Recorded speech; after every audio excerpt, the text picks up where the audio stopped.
All right, let's kick things off tonight with our panel. Chris Clem is a retired Border Patrol chief for the Yuma, Arizona sector, and Donnell Harvin is a former D.C. chief of Homeland Security and Intelligence. Thank you both for being here.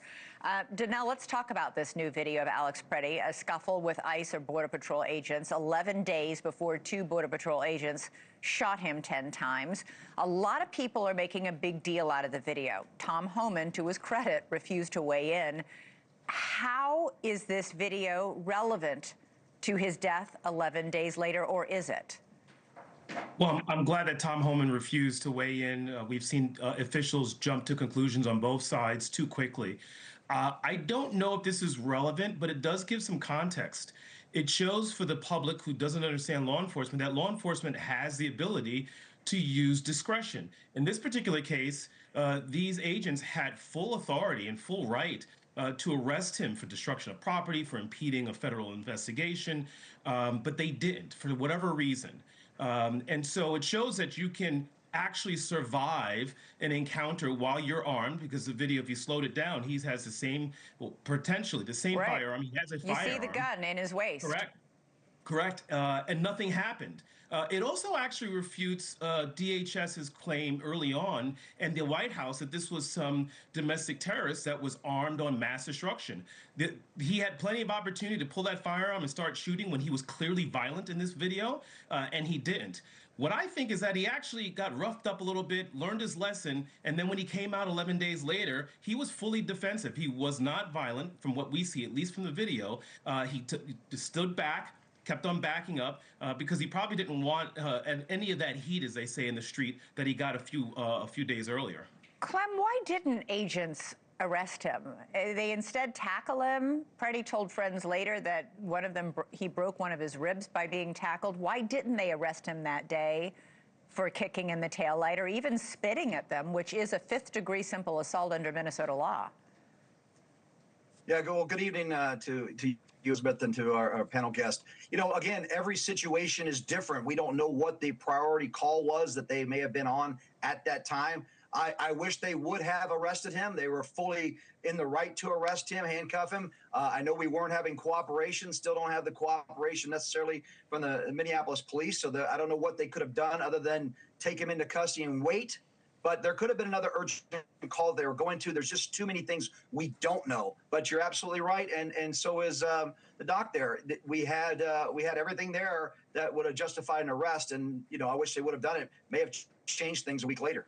Yeah, I asked Clem because some police experts have said that was a failure of policing here to tackle him instead of arresting him.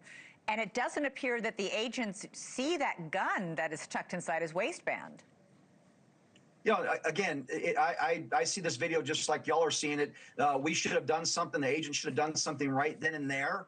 However, again, this is the luxury we have of watching after it's taken place and doing the what about, and that's okay, because that's how we learn and get better. But we don't know the situation on the ground. There could have been a shots fired call a block away. We don't know where they were going to, why they decided to stop him, what he's doing, throw him on the ground and go. I just don't know the answer to that. But if I was there and I didn't have some of the priority call, I think I would have put him in handcuffs and he'd been escorted either to a federal facility or a local facility. Yeah, and Donnell, either way, whatever happened on that day, 11 days later, does not justify him being shot. You don't get shot and killed for kicking in a taillight.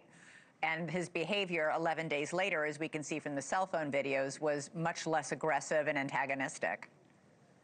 Yeah, and officers, Clem alluded to this. Officers have to make a decision, often split-second right. decision. We always in say the that. moment, in real about, time. I'll give you a little. I'll peel back the curtain. Is the juice worth the squeeze? On that particular day, when he kicked the taillight out, they may have just been like, you know what? There's too many people here. We got other things to do. We're going to let him go. We don't know what happened the day that they were doing that operation, that suspect ran to the donut shop, and these other folks were out there. Obviously, Mr. Preddy was out there. Maybe they felt the juice was worth the squeeze that day, and unfortunately, the squeeze entailed someone losing their life. Right. Well, there wasn't that kind of behavior you're seeing from Alex Preddy on the day that he was shot and killed that you see on that videotape that we saw just now. Donnell, let's talk about Tom Homan. That was a real change in tone today at the microphone.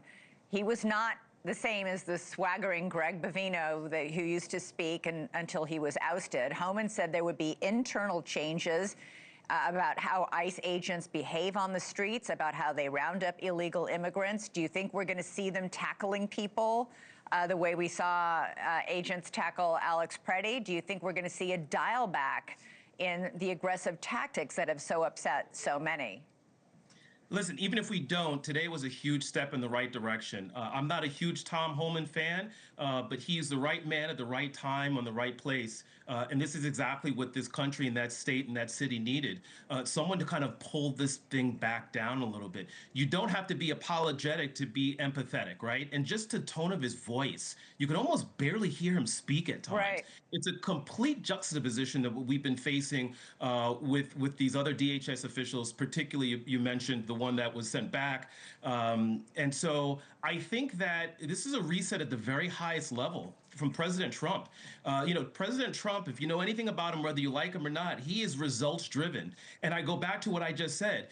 How many DHS agents do we need that are highly trained, highly equipped to tackle somebody, right, and not get the results that they needed? Eventually, that individual they were chasing into the donut shop got away, and they never found him, but someone lost their life. And so if Tom can bring results, this is what the administration is looking for. Super quick, 10 seconds, Chris. Tom Homan made it clear he needs cooperation from the jails in the city and the county.